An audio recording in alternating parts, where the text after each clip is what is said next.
Su nombre es sinónimo de gloria, caos y divinidad. Fue el niño pobre que tocó el cielo y el ídolo que cayó en el infierno. Un genio incomparable en el césped y un hombre lleno de sombras fuera de él. Él no solo jugó al fútbol, lo reinventó. Fue el último rebelde en un mundo de héroes prefabricados. En este documental, Verdad bajo sombra, vamos a desvelar al hombre detrás del mito. Exploraremos sus orígenes humildes, la cumbre de su gloria en Nápoles, sus adicciones, sus batallas legales y la trágica investigación que rodea su muerte. Olvídate de lo que sabes. Solo aquí, nos atrevemos a ir más allá de la leyenda para buscar la verdad sin filtro. Esto es Verdad bajo sombra. Iniciamos el viaje, Villa Fiorito, la cuna del dios. Diego Armando Maradona nació el 30 de octubre de 1960 en Villa Fiorito, en la zona sur del Gran Buenos Aires. Este no es un dato menor, Fiorito era pobreza extrema. Una villa sin luz, sin agua corriente, donde las calles eran de tierra y los niños jugaban a la pelota entre la basura. La infancia de Diego se define por una escasez brutal. Lo que el mito omite es la obsesión por el fútbol como única vía de escape para su familia. Su primer regalo, una pelota de cuero, no fue solo un juguete, fue la esperanza de que su familia, liderada por Doña Tota y Don Diego, pudiera algún día salir de la casilla de chapa. Su vida no comienza en un estadio, sino en un pozo de barro, y ese origen humilde marcaría una desconfianza eterna hacia el poder y la riqueza. La niñez de Diego no se midió en balones de oro, sino en litros de agua. Él y sus hermanos asistieron a la humilde escuela primaria N grado 63 de Fiorito. Sus zapatillas, unas desgastadas Flecha o Pampero, eran su único calzado. En el aula, era un estudiante promedio, con una aversión total a las matemáticas. Pero su educación más dura se forjó en casa, el momento en que descubrió que su madre, Doña Tota, fingía dolores de estómago en la cena para asegurarse de que sus 8 hijos pudieran comer lo suficiente. Es en este contexto de hambre y dolor donde se forja el campeón herido. La vida académica de Diego se detuvo bruscamente. Cursó la primaria en la Escuela 63 de Fiorito. Sus profesores de turno, aunque anónimos en la historia, recordaban a un niño brillante con el balón, pero totalmente distraído en clase. El problema vino después, la secundaria. Intentó ingresar al Comercial de Avellaneda, pero ya no había tiempo. A esa edad, el fútbol no era un pasatiempo, era una obligación que le daba 300 pesos por semana. La elección fue sencilla pero brutal, la mesa de su familia en Fiorito o el pupitre. Dejó los estudios formales. A los 13 años, el genio era un niño hombre con responsabilidades de adulto. La pelota era la única profesora de matemáticas que le permitiría multiplicar el pan de su casa. El talento de Maradona se impuso a la educación, pero Diego siempre llevó esa carencia como una herida. El mito esconde que el joven de Fiorito soñaba con una vida normal. En varias entrevistas confesó que, de no haber sido futbolista, le habría encantado seguir la carrera de contador público. Su argumento era brutalmente honesto y una crítica a la sociedad: me gustaría terminar la secundaria para tener algo. En esta sociedad de mierda hace falta un título. Nadie piensa que un médico tiene que manejar un taxi. Años después, su apoyo a la educación pública fue total. Pero Diego, el genio que manejó fortunas, siempre fue, irónicamente, el niño que no pudo dominar los números en el Comercial de Avellaneda porque el hambre de su familia le obligó a tomar la pelota. El mito dice que Diego caminó hasta su destino, la verdad es más profunda. Él no iba a probarse, fue a acompañar a su amigo del barrio, Gregorio Goyo Carrizo, a las canchas de Argentinos Juniors. El pequeño Diego estaba parado a un costado, jugando con un balón viejo, sin que nadie le prestara atención. Y en ese momento, el cazatalentos, Francisco Cornejo, lo vio. No estaba en la prueba, estaba al lado. La pelota y el genio se encontraron por accidente. Cornejo, viendo a ese niño flacucho, se acercó y le preguntó su edad. Diego, con apenas 9 años, no tenía papeles y tuvo que mentir. Cornejo quedó tan fascinado que le rogó que regresara. Y para poder ir, otro chico de los cebollitas, que si tenía bicicleta, lo llevaba de paquete. Así era la vida, el genio, dependiendo de la bici de un amigo para ir a entrenar, mientras prometía llevar la gloria a Fiorito. Un pacto que lo perseguiría hasta el final. Antes de la fama, existía la Estrella Roja de Fiorito. Este era el primer equipo de Diego, donde jugaba descalzo o con zapatillas rotas en campos de polvo que levantaban nubes al correr. En ese equipo, jugaba con su amigo y vecino, Goyo Carrizo, un futbolista talentoso que ya jugaba en las inferiores de Argentinos Juniors. Un día crucial, Goyo invitó a Diego a una prueba en el club. La leyenda cuenta que el cazatalentos, Francis Cornejo, no le prestó atención a Goyo, sino al pequeño que, en un rincón, hacía malabares con la pelota. Cuando Cornejo le preguntó su edad, Diego mintió, diciendo que era más grande por miedo a que lo rechazaran. Cornejo tuvo que pedir el documento, 8 años. El hombre que lo descubrió no podía creer que tanta magia pudiera caber en un cuerpo tan pequeño. El descubrimiento del siglo acababa de suceder. Una vez que Diego pasó a formar parte de los Cebollitas, el equipo infantil de Argentinos Juniors, su vida se partió en dos, la pobreza en Fiorito y el sueño en la Paternal. El viaje al entrenamiento era una hazaña de 42 kilómetros diarios sin un peso en el bolsillo. Las primeras veces, con su amigo Goyo Carrizo, lo hacían con ingenio, Goyo, pedaleando su bicicleta, y Diego, corriendo agarrado al manillar. Luego venía el interminable viaje, el tren de la línea Roca, y después el colectivo, el famoso 44, que completaba la extenuante travesía. Para un niño de 8 años, era un trabajo de tiempo completo. El entrenador Francis Cornejo lo sabía, por eso evitaba que volvieran a casa los fines de semana, invitándolos a dormir y a comer pizza. Esa travesía, ese esfuerzo de horas entre el barro y el asfalto, es la verdadera historia de por qué el Pelusa nunca dejó de correr, porque ya había aprendido a hacerlo para ganarle al hambre. En Argentinos Juniors, Diego no solo jugaba, dominaba. Con los Cebollitas, la racha fue legendaria y documentada, 136 partidos invictos. En cada cancha de barrio, la gente se apiñaba para ver al pibe que, en el entretiempo, hacía trucos de malabarismo con la pelota. La fama crecía de boca en boca. A los 14 años, su talento era tan abrumador que saltó las divisiones para pasar a la tercera división del club. Su mentor, Francis Cornejo, pasó la antorcha a los técnicos de las categorías superiores. Era evidente que el Pelusa desbordaba las categorías juveniles. Cada jugada, cada gol en esas divisiones inferiores, era un currículum, una súplica para que lo ascendieran a primera, por fin, conseguir un salario profesional. El debut no era un sueño, era una necesidad urgente para su familia. A los 15 años, Diego no era un adolescente, era el único sostén de su familia. El dinero de cada partido en Argentinos Juniors iba directamente a la mesa de Fiorito, donde esperaban sus padres y 8 hermanos. La presión era inhumana. La cifra de su primer salario era la supervivencia, lo que significaba que la escuela ya no era una opción. El tiempo que otros dedicaban a la secundaria y a la diversión, Diego lo dedicaba a viajar y entrenar para asegurarse de que la familia comiera. El fútbol se había convertido en un trabajo bajo una presión extrema. Su debut fue una alegría, sí, pero también el fin forzoso de su niñez. Se convirtió en el proveedor, el responsable. No tenía permitido fallar, porque el futuro de los Maradona dependía de su pierna izquierda. La necesidad económica impulsó el debut. El 20 de octubre de 1976. Argentinos Juniors jugaba contra Talleres de Córdoba.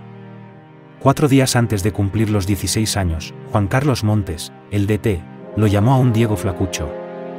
Le dio la orden de entrar por Giacobetti en el segundo tiempo. La instrucción fue cruda y protectora: vaya, pibe, ponga la pata, que lo matan. Diego desobedeció inmediatamente. En su primer toque de pelota como profesional, hizo un túnel legendario de espaldas al jugador Juan Domingo Cabrera. No puso la pata, puso la magia. Ese caño fue una declaración: el genio no jugaría al fútbol, lo reinventaría. Esa noche, el adolescente no celebró con sus compañeros. Tomó un taxi y fue directo a Fiorito. El dinero de su primer sueldo no era para él, sino para su padre, don Diego. Con esa primera paga, el niño de la villa cumplió la promesa de empezar a sacar a su familia de la miseria. El hombre más grande de la historia del fútbol había nacido.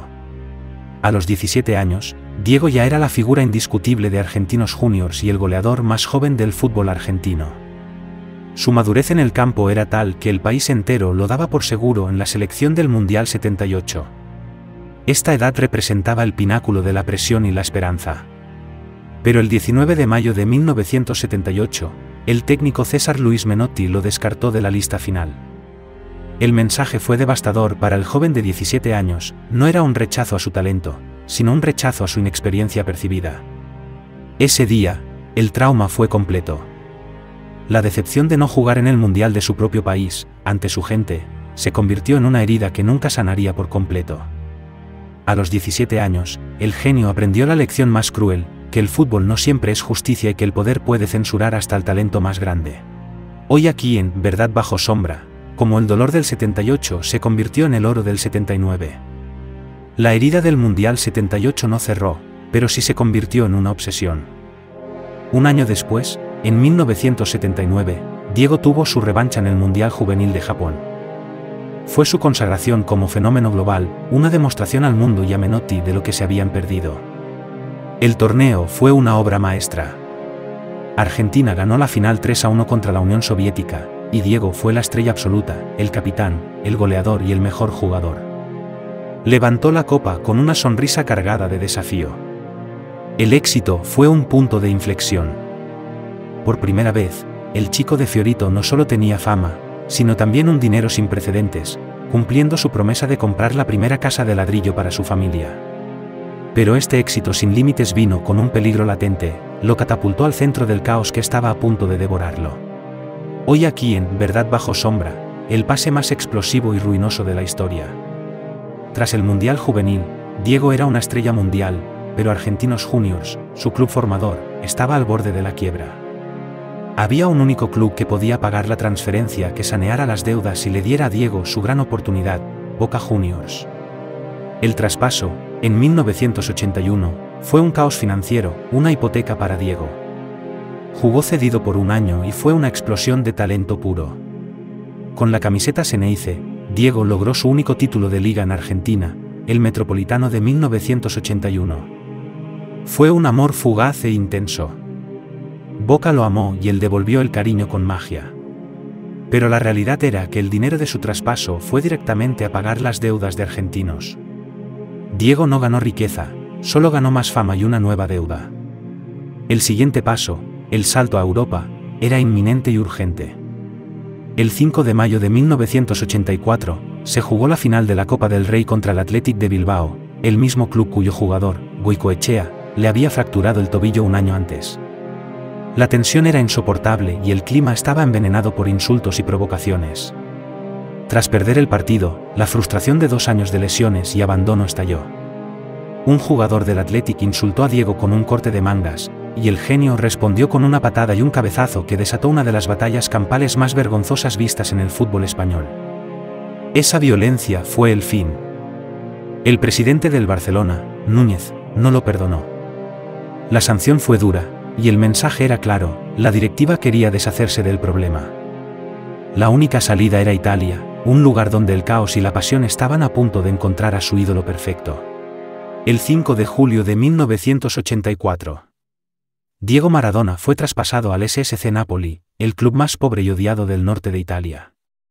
La cifra, récord mundial de $7,5 millones, era imposible para Nápoles. Era una locura. Para su presentación, la ciudad se paralizó. 80.000 tifosi, aficionados, pagaron la entrada solo para verlo, vestido de calle, en el Estadio San Paolo. El recibimiento fue una explosión religiosa, no era un jugador, era el Mesías que venía a vengar al marginado sur contra el rico y arrogante norte. Aquel día, Diego se dirigió a la multitud en un italiano sencillo: quiero convertirme en el ídolo de los pibes pobres de Nápoles. La promesa fue sellada. Se había ido de la hipocresía de Barcelona para encontrar un amor desbordante y caótico que lo consumiría por 7 años. Nápoles era, en los años 80, una ciudad hundida en la pobreza, pero controlada por la camorra, la mafia napolitana. Cuando Diego llegó, fue tratado como un rey, pero también se convirtió, involuntariamente, en un símbolo. La camorra le ofreció lo que Barcelona le había negado: protección total. Su relación con el clan Giuliano le garantizaba seguridad, pero a un precio terrible. Le proporcionaban lujos, favores, y, crucialmente, las primeras dosis de cocaína. Esta relación tóxica se convirtió en su doble vida. De lunes a sábado era el ídolo, el vengador del sur, el santo. De la noche del sábado al domingo, Era el hombre que se escondía en la oscuridad del crimen, tratando de desintoxicarse para poder jugar. Su genio estaba a punto de ser absorbido por la sombra. El 10 de mayo de 1987, ocurrió lo impensable. El SSC Napoli se coronó campeón de la Serie de Italia, Scudetto, por primera vez en su historia. Diego no solo ganó un título, lideró la venganza social del sur pobre contra el norte industrial, Milán, Turín. La celebración fue una locura religiosa y política. La ciudad se cubrió de banderas, hubo funerales simulados para la Juventus, y las calles gritaron durante una semana sin parar. Maradona había cumplido su promesa, devolver la dignidad a un pueblo marginado. Este logro lo elevó a la categoría de deidad, de santo popular. Pero en la cima de la gloria, su vida privada se hundía. La camorra, sus protectores, ahora sentían que eran dueños de su tiempo y de su vida. El ídolo tenía el poder de cambiar al mundo, pero no podía salvarse a sí mismo. La cronología estricta sigue con 1. Scudetto 87 / Richter-Row, 2. El gran escenario, la previa del Mundial de México 86, el desafío de la selección nacional. Antes de México 86, la selección argentina, dirigida por Carlos Bilardo, era vista con escepticismo. Para afrontar la altitud mexicana, Bilardo organizó una pretemporada brutal en Tilcara, Jujuy, a casi 2.500 metros sobre el nivel del mar. Era enero de 1986. El entrenamiento era a triple turno, con temperaturas que rozaban los 40 grados. Los jugadores, agotados y con el estómago vacío, corrían entre el polvo. Muchos se desmayaron. Fue un infierno, pero Diego, el capitán, no se quejó. Diego sabía que su liderazgo no se demostraba solo con gambetas, sino con el sacrificio. Mantuvo a la tropa unida, los motivó a soportar el rigor de Bilardo y a concentrarse. En el aislamiento de Tilcara, un grupo de jugadores de bajo perfil se transformó en un ejército con una fe ciega en su líder. El ejército de Maradona estaba listo para la guerra. El 22 de junio de 1986, Argentina enfrentó a Inglaterra en cuartos de final. 4 años después de la Guerra de Malvinas, este partido era mucho más que fútbol, era una revancha simbólica.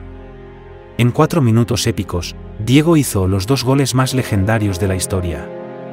Primero, con una picardía, saltó con la mano izquierda y empujó el balón por encima del arquero, una trampa que él mismo bautizó como la mano de Dios.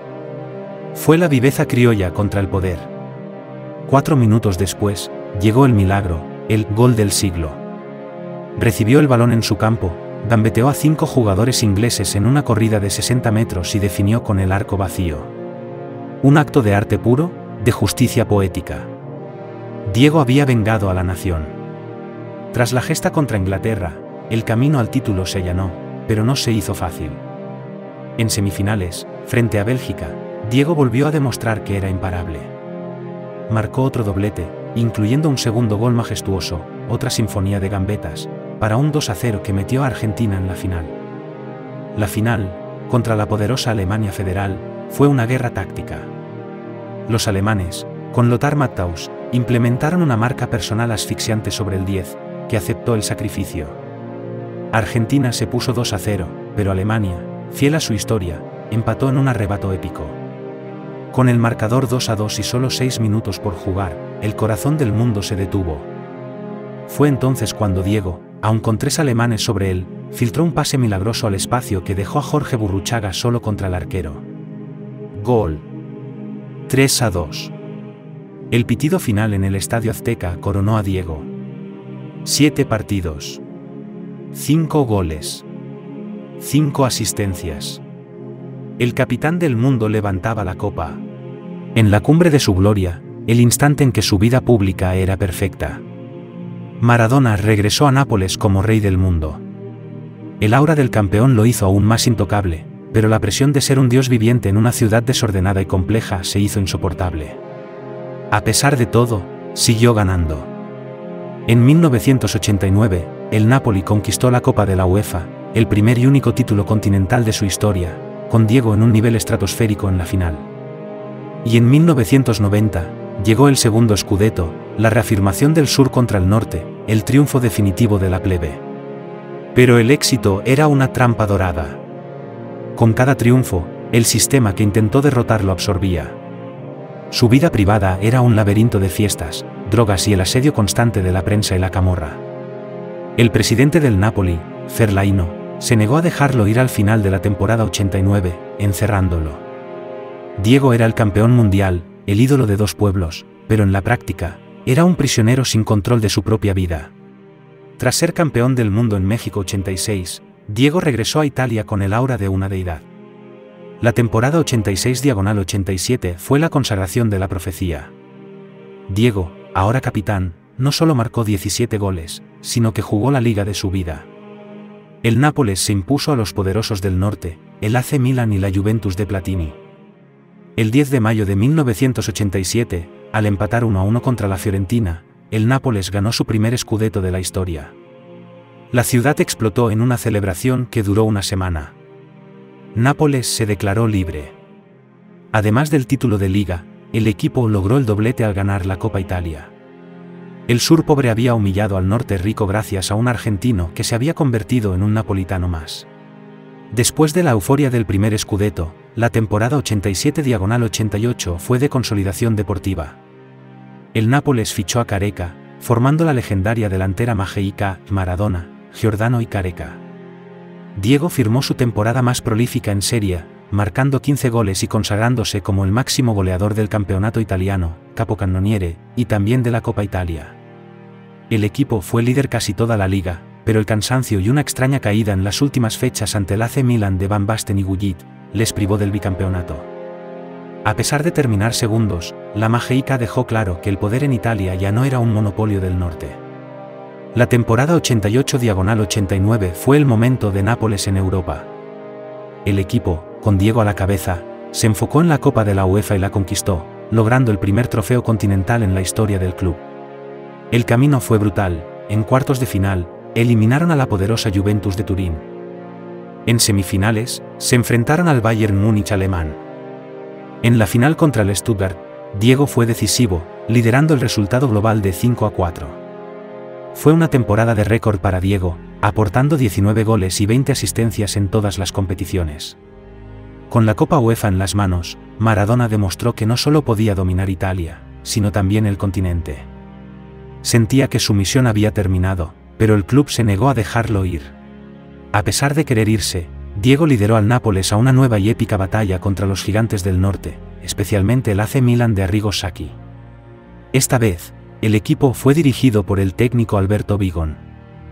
La Liga 89/90 fue un mano a mano feroz. Maradona, con 16 goles en Liga, fue el motor del equipo que logró imponerse por solo 2 puntos. El segundo scudetto llegaba a Nápoles, sellando definitivamente la revolución en el fútbol italiano. Con este título, Diego completaba su misión en Italia. Había ganado 2 ligas y un título europeo, dejando al Nápoles en la cima. Estaba en el punto más alto de su fama justo a tiempo para concentrarse en la próxima cita, la Copa del Mundo de 1990, que se jugaría, irónicamente, en Italia. La Copa del Mundo de 1990 se jugó en la casa de sus triunfos, pero fue una experiencia de pesadilla. La selección argentina llegó con muchas dificultades, pero con Diego, mermado por un tobillo lesionado, lograron avanzar a duras penas hasta las semifinales. El destino quiso que el cruce decisivo contra Italia, la anfitriona, se jugara en Nápoles. Maradona, en una jugada maestra de provocación social, apeló a la población napolitana, preguntándoles, ¿por qué tienen que alentar a Roma y al norte, que les odian? El estadio San Paolo se dividió. Argentina ganó en penales y eliminó a Italia. Diego se convirtió instantáneamente en el villano del sur. La prensa italiana, que antes lo adoraba, desató una campaña de odio total. Aunque Argentina perdió la final contra Alemania, el verdadero daño fue la fractura total entre Diego y su país de adopción, una fractura que tendría consecuencias fatales a su regreso. Tras ser declarado enemigo público de Italia por el Mundial, Diego regresó a Nápoles para la temporada 90/91, pero la situación era insostenible. La presión de los medios, los problemas judiciales por sus conexiones con la camorra y el acoso constante, lo llevaron al límite. Los organismos de control del fútbol italiano se centraron en él, en lo que Diego describiría como una vendetta. El final llegó el 17 de marzo de 1991. Tras un partido contra el Bari, fue seleccionado para el control antidoping, cuyo resultado arrojó positivo por cocaína. La sentencia de la Federación Italiana fue una suspensión de 15 meses. El 1 de abril de 1991, Diego Armando Maradona huyó de Italia en secreto. Su último partido con el Nápoles había sido una semana antes, el 24 de marzo, donde marcó su último gol con esa camiseta. El ciclo glorioso había terminado de forma abrupta y humillante, dejando a Nápoles sin su rey y a Diego con el cartel de traidor y adicto en Europa. Tras la suspensión de 15 meses impuesta por el doping en Italia, Diego pasó un tiempo tumultuoso en Argentina, lidiando con problemas legales y su adicción. Sin embargo, su objetivo era claro: volver al fútbol de élite. En septiembre de 1992, cumplida la sanción, Maradona fichó por el Sevilla FC de España. Su regreso a la liga fue visto como una redención, reencontrándose con Carlos Salvador Bilardo, su técnico campeón del mundo. La afición sevillista lo recibió con euforia. A pesar de que el brillo de Nápoles se había apagado, Diego demostró destellos de su genialidad en España. Jugó 29 partidos y marcó 7 goles, pero los problemas de lesiones y la falta de disciplina pronto deterioraron su relación con Bilardo y el club. Al final de la temporada 92/93, se marchó de vuelta a Argentina, con la esperanza de ponerse a punto para el Mundial.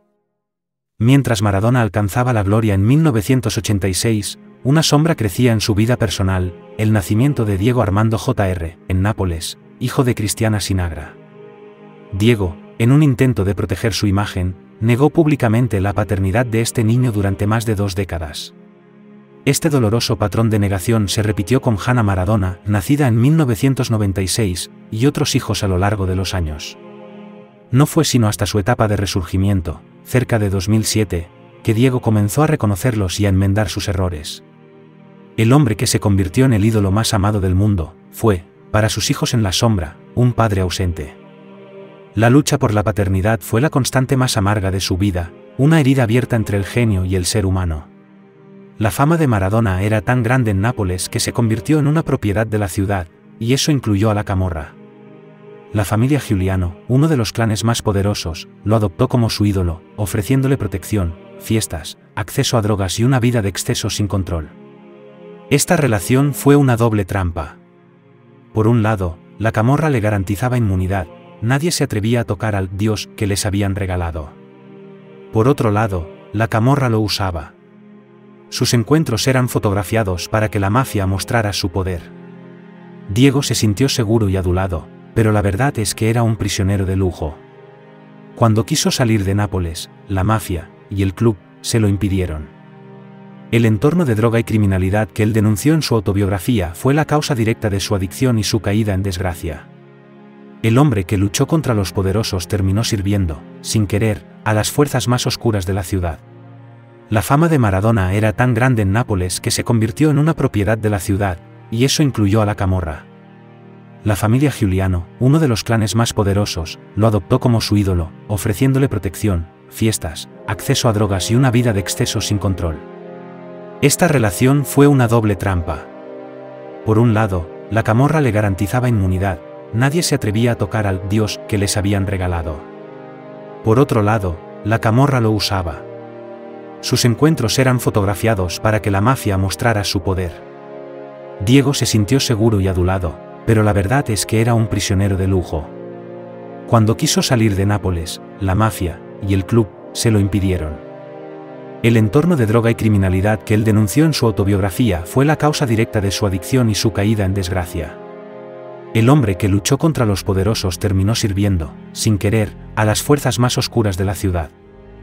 Después de su turbulenta salida de Sevilla, Diego regresó a Argentina con un solo objetivo en mente: jugar el Mundial de 1994. Para recuperar la forma física y la actividad, firmó un contrato de corta duración con Newell's Old Boys de Rosario en septiembre de 1993.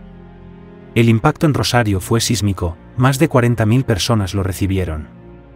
Su estadía en el club fue corta y testimonial. Jugó apenas 5 partidos, 1 por torneo local y 4 amistosos, sin marcar goles. No logró la continuidad deseada, y los problemas personales y las distracciones fuera de la cancha persistieron. Sin embargo, ese breve paso le sirvió para demostrarle a la AFA, Asociación del Fútbol Argentino, y al cuerpo técnico que aún quería y podía jugar al máximo nivel. Este fugaz regreso a casa fue la antesala necesaria para la convocatoria a la selección y su última gran cita, el Mundial de Estados Unidos 94. Tras meses de intenso entrenamiento para recuperar la forma física, Diego logró ser convocado para el Mundial de Estados Unidos 1994. Argentina, dirigida por Alfio Basile, llegó con un equipo renovado y grandes expectativas. El primer partido contra Grecia fue el renacer del mito. Diego anotó un gol memorable, sellando la victoria por 4-0. Su celebración, gritando a la cámara con una furia incontrolable, se convirtió en una de las imágenes más icónicas de la historia del fútbol. El mundo creyó que Maradona había vuelto. Pero la alegría duró poco. Tras el segundo partido contra Nigeria, Maradona fue sorteado para el control antidoping. Días después, el resultado, positivo por 5 sustancias prohibidas, incluyendo la efedrina. La FIFA lo expulsó del torneo. La imagen de una enfermera escoltándolo fuera del campo se convirtió en el símbolo de su caída final. A sus 33 años, su carrera internacional terminaba de la manera más dolorosa. Tras la expulsión de Estados Unidos 94, Diego recibió otra larga suspensión. Incapaz de jugar, canalizó su energía probando el traje de entrenador. Entre 1994 y 1995, dirigió brevemente a 2 clubes argentinos, Deportivo Mandillú y Racing Club. Ambas experiencias fueron caóticas y fugaces, demostrando que su lugar aún estaba en el campo, no en el banquillo. Cumplida la sanción, en octubre de 1995, se produjo el regreso más esperado. Maradona volvió a vestir la camiseta de Boca Juniors. La Bombonera estalló en un grito de amor incondicional, recibiendo a su ídolo con el perdón por todos sus errores. Diego jugó casi 2 años en el club de sus amores, alternando destellos de su vieja magia con nuevas ausencias por lesiones y problemas de disciplina. Fue un capítulo de reconciliación con su pueblo, aunque sin títulos. El telón estaba a punto de caer de forma definitiva. El tercer ciclo en Boca Juniors fue una montaña rusa. Entre 1995 y 1997, Maradona siguió siendo la estrella, el capitán y el imán de toda la atención, a pesar de que su físico ya no respondía como antes. Las polémicas sobre nuevos controles antidoping y su salud eran constantes. Su despedida oficial del fútbol profesional ocurrió, poéticamente, en el escenario más grande de Argentina, el Superclásico contra River Plate. El 25 de octubre de 1997, Diego jugó su último partido en el Estadio Monumental. Fue sustituido al comienzo del segundo tiempo por un joven Juan Román Riquelme, en un simbolismo del pase de la antorcha. Boca Juniors ganó 2-1. Días después, el día de su 37 cumpleaños, Maradona anunció públicamente su retiro, citando la fatiga por el acoso mediático y la preocupación por la salud de su padre. El jugador se había ido, pero el mito de Diego Armando Maradona acababa de nacer. Tras el retiro, la vida personal de Diego tuvo su peor momento. En enero de 2000, sufrió una grave crisis cardíaca por sobredosis en Uruguay. A partir de allí, se instaló en Cuba por 4 años, invitado por Fidel Castro, para iniciar su rehabilitación. En la isla, forjó un activismo político de izquierda. Se tatuó a Fidel y al Che, y fue un fuerte crítico de la FIFA y el imperialismo. Su amistad con líderes como Hugo Chávez fue constante. En 2005, tras una cirugía de bypass gástrico que le hizo perder peso, regresó a la televisión argentina para conducir su propio programa, La Noche del 10. El show fue un éxito rotundo, mostrando a un Diego renovado y listo para su próximo gran reto, dirigir a la selección argentina. Tras años de rehabilitación, escándalos mediáticos y la exitosa incursión en la televisión, el destino le dio a Diego su premio más anhelado. En 2008, fue nombrado director técnico de la selección argentina. No era solo un trabajo, era la revancha, el broche de oro a su epopeya. El entorno se dividió. Los críticos lo consideraban inexperto y demasiado emocional para el puesto. Los hinchas lo veían como el líder carismático que el equipo necesitaba. El presidente de la AFA, Julio Grondona, tomó una decisión arriesgada, puso la pasión por encima de la táctica. Diego asumió el cargo con el corazón en la mano, prometiendo la gloria. Pero el camino hacia el Mundial de Sudáfrica 2010 sería un calvario de resultados adversos, polémicas con la prensa y una presión que ni siquiera la Copa del Mundo de 1986 había generado. Su sueño se estaba convirtiendo rápidamente en un campo minado. La etapa de Maradona como director técnico fue una agonía constante. Argentina, con una generación de jugadores brillantes, estuvo al borde de quedarse fuera del Mundial de Sudáfrica 2010. La presión mediática y las críticas fueron feroces. Diego se sentía perseguido, como si quisieran cortarle las piernas otra vez. La clasificación se logró de forma dramática, en el último partido contra Uruguay, con un gol que desató el éxtasis en el cuerpo técnico. Sin embargo, en lugar de celebrar la victoria, Diego descargó toda su rabia contenida. En la conferencia de prensa, mirando directamente a los críticos, soltó una de sus frases más icónicas y groseras: que la chupen y sigan mamando. El insulto iba dirigido a los periodistas que, según él, no creyeron en la selección. Fue un desahogo incontrolable que resumió su relación de amor-odio con la opinión pública. Si lo atacaban, él respondía con fuego. El Mundial de Sudáfrica 2010 comenzó con euforia. Argentina, liderada por Maradona como director técnico y con Lionel Messi en la cancha, avanzó sin problemas hasta los cuartos de final, ganando cada partido y despertando la ilusión de un tercer título. La imagen de Diego saltando sobre Leo al borde del campo se convirtió en un símbolo de la camaradería. Pero el cuento de hadas terminó en Ciudad del Cabo. Alemania, el mismo verdugo de 1990, le propinó a Argentina una humillante goleada de 4-0. Fue un golpe devastador, el final abrupto de un ciclo soñado. Diego, destrozado por la derrota, mostró su lado más vulnerable. Su emotiva despedida como director técnico fue un reflejo de su pasión. Sintió que había fracasado. El sueño de ser campeón desde el banquillo, como lo fue en la cancha, se desvaneció, dejando una herida abierta en su carrera y en el corazón de los hinchas que lo vieron irse entre lágrimas. Tras su salida de la selección, Diego se convirtió en un trotamundos, buscando nuevos desafíos lejos de la presión argentina. Su carrera como director técnico lo llevó primero a los Emiratos Árabes Unidos, donde dirigió al Al-Ahly y al Fujairah. Fue una etapa de alto perfil y tranquilidad financiera, marcada por excentricidades y el contraste entre el desierto y la figura del pibe de Fiorito.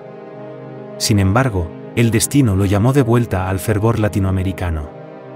En 2018, asumió el cargo de director técnico de Dorados de Sinaloa, un equipo de la segunda división mexicana. Su llegada fue un terremoto mediático.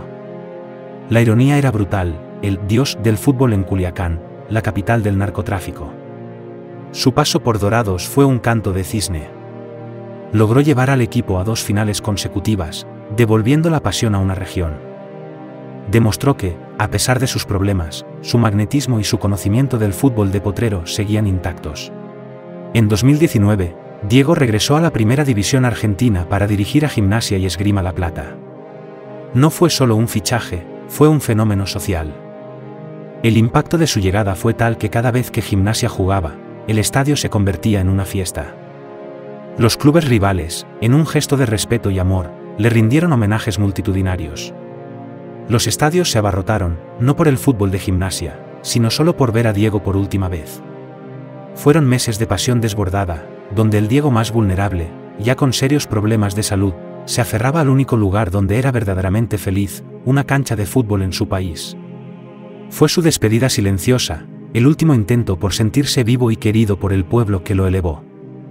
Los últimos 20 años de la vida de Diego fueron una batalla constante. Las crisis cardíacas en 2000 y 2004, causadas por sus adicciones y el sobrepeso extremo, lo llevaron al borde de la muerte. Llegó a pesar 120 kilos, requiriendo una cirugía de bypass gástrico para salvar su vida. A pesar de la intervención y de los tratamientos en Cuba, la adicción nunca desapareció por completo. Sus últimos años fueron una danza macabra entre el quirófano y el banquillo de director técnico. El último gran aviso llegó en noviembre de 2020, cuando tuvo que ser operado de un hematoma subdural en la cabeza. La operación fue exitosa, pero la convalecencia reveló la falta de cuidados y la gravedad de su estado general. Su cuerpo, que una vez fue el más sublime templo del fútbol, se estaba desmoronando sin remedio. Maradona trascendió lo deportivo para convertirse en un ícono político. Su postura fue clara y radicalmente opuesta a Estados Unidos y al FMI. Su amistad más profunda la forjó en Cuba, con Fidel Castro, a quien visitaba para tratamientos de rehabilitación y a quien consideraba un padre. Diego llevó su admiración grabada en la piel, se tatuó el rostro de Fidel Castro en la pierna y el de Ernesto Che Guevara en el brazo. Su activismo se extendió a Venezuela, donde se hizo amigo y ferviente partidario de Hugo Chávez. Para Diego, estos líderes eran la voz de los oprimidos, reflejando su propia lucha de clase. Esta faceta lo convirtió en una figura polarizante, amado por el pueblo de izquierda y criticado duramente por la derecha global, demostrando que su rebeldía nunca tuvo límites. La negación de su paternidad, especialmente la de Diego Armando Jr. y Hanna, se convirtió en una de las mayores sombras de su vida. No fue un error, sino una prolongada batalla legal y un profundo sufrimiento para ellos. En el caso de Diego Jr., la justicia italiana tuvo que sentenciar el reconocimiento en ausencia de Maradona, basándose en pruebas de ADN que él se negó a realizar durante años. Más tarde, la joven Hanna tuvo que ir a buscar a su padre en persona para forzar un encuentro. Aunque con el tiempo, Diego terminó reconociendo a todos sus hijos, incluyendo los nacidos en Cuba, el daño ya estaba hecho. El hombre que luchaba contra los poderosos se había convertido, para sus hijos, en la figura de poder que se negaba a reconocerlos, dejando un legado de dolor y pleitos que continuó incluso después de su muerte. Uno de los mayores dolores de cabeza de su vida adulta fue su batalla con el fisco italiano. El Estado le reclamó millones de euros por impuestos no pagados durante su etapa de gloria en el Nápoles, entre 1985 y 1990. La controversia se centraba en la falta de declaración de los ingresos provenientes de derechos de imagen. Para la agencia tributaria italiana, Maradona era un evasor. Esta deuda lo persiguió por más de 25 años. Durante décadas, Diego fue declarado persona non grata en Italia. Cada vez que intentaba regresar, las autoridades le confiscaban bienes personales, desde relojes de lujo hasta pendientes. El hombre que le dio la dignidad al sur, era castigado por el norte, en una irónica continuación de la guerra de clases. La vida de Maradona estuvo intrínsecamente ligada a la sombra y el brillo de su némesis, Edson Arantes do Nascimento, Pelé. Esta no fue solo una rivalidad deportiva, fue una batalla ideológica. Pelé representaba el campeón diplomático, la perfección institucional, el ícono pulcro respaldado por la FIFA. Maradona era el genio defectuoso, el hombre de la calle que desafiaba al poder, el rebelde de Fiorito. La rivalidad se intensificó con los años a través de fuertes declaraciones públicas, que a menudo cruzaron la línea del respeto. El clímax llegó con la elección del jugador del siglo. Maradona ganó la votación popular, mientras Pelé fue elegido por la institución de la FIFA. La solución fue compartir el premio, algo que para Diego fue una ofensa. Esta dicotomía entre el orden y el caos, entre el palacio y el potrero, definió el debate de quién era el verdadero de 10S del fútbol. La vida de Maradona fue tan épica que el cine no pudo ignorarla. Libros, series y películas intentaron descifrar al hombre detrás del mito. Uno de los retratos más crudos y celebrados es el documental británico Diego Maradona, dirigido por Asif Kapadia, estrenado en 2019. Utilizando más de 500 horas de material de archivo inédito, la película se centró en su etapa en Nápoles, la cumbre de su genio y el inicio de su autodestrucción.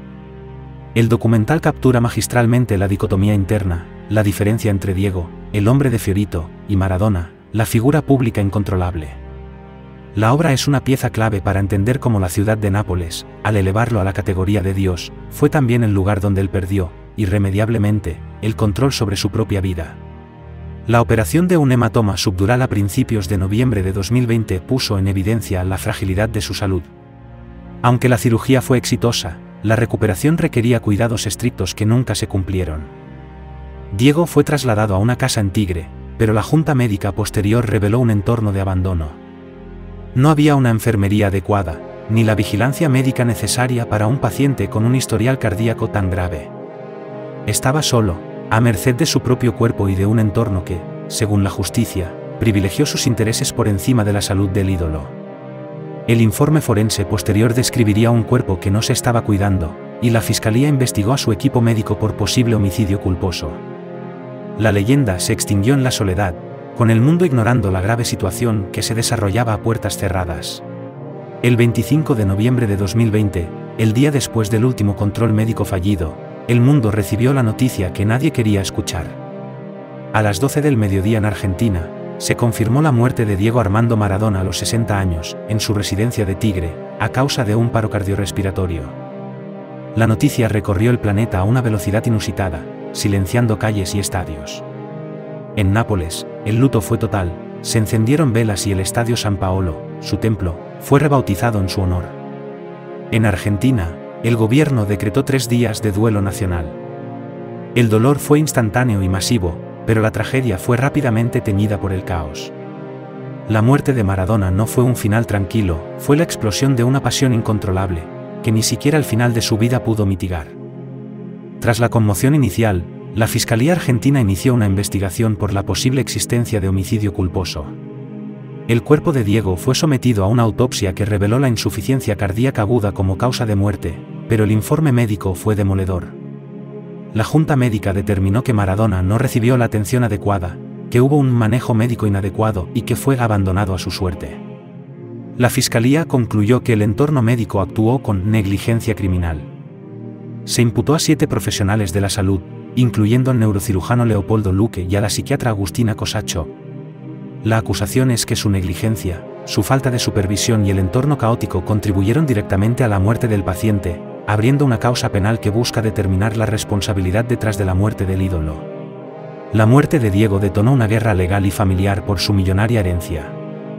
Aunque el patrimonio directo no era tan vasto como se creía, el valor de sus derechos de imagen, marcas y bienes en diferentes países ascendía a cifras enormes.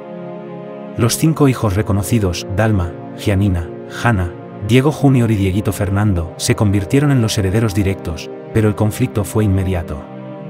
Tuvieron que enfrentar a un vasto círculo de apoderados, socios y abogados que durante años administraron, y supuestamente malversaron, sus bienes.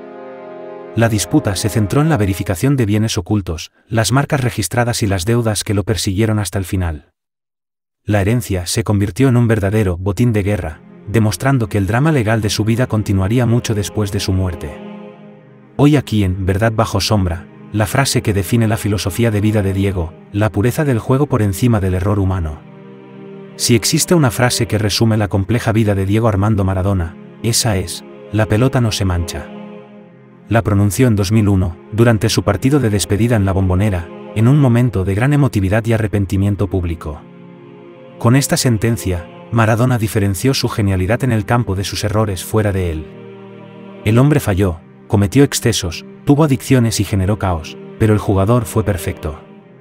Su arte con el balón fue intachable, puro. Esta frase es el testamento de su filosofía: el fútbol, el juego, el potrero, era su única verdad.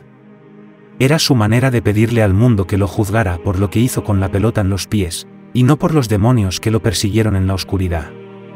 Se convirtió en el grito de guerra de los que defendían que el genio debía ser perdonado. La influencia de Diego Armando Maradona traspasó el césped para impregnar el arte, la música, la moda y la política. Artistas de la talla de Andrés Calamaro y Mano Negra le dedicaron canciones que se volvieron himnos de una generación. Cineastas como Emir Kusturica y Asif Kapadia lo inmortalizaron en documentales que exploraron su doble vida. En la moda, su estética de chándal, cabello rizado y el pendiente de oro, definió un estilo de rebeldía.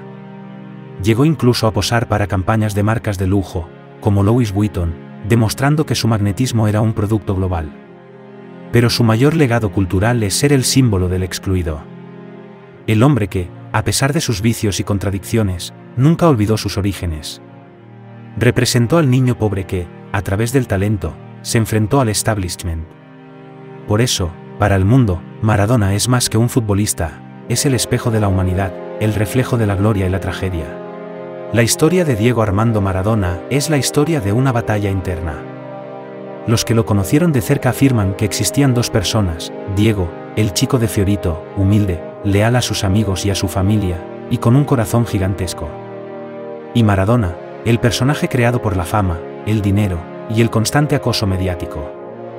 La tragedia de su vida fue que el personaje terminó devorando al hombre. Maradona, el ídolo, necesitaba drogas, excesos y caos para manejar la presión de ser un dios. Diego, el ser humano, anhelaba paz y un retorno a la simpleza del potrero. Esta dualidad es su legado más complejo. Maradona nos enseñó que la genialidad y la autodestrucción son, a veces, 2 caras de la misma moneda. El mundo perdió a un ídolo, pero la historia perdió a un hombre que nunca pudo escapar de la prisión de su propia fama. En la mitología del fútbol, Diego Armando Maradona hizo que el número 10 trascendiera la simple numeración. Para el mundo, el 10 se convirtió en sinónimo de genio, rebeldía y liderazgo absoluto. Desde sus comienzos en Argentinos Juniors hasta su última etapa en la selección, llevar la 10 implicaba una carga emocional y una responsabilidad desmedida.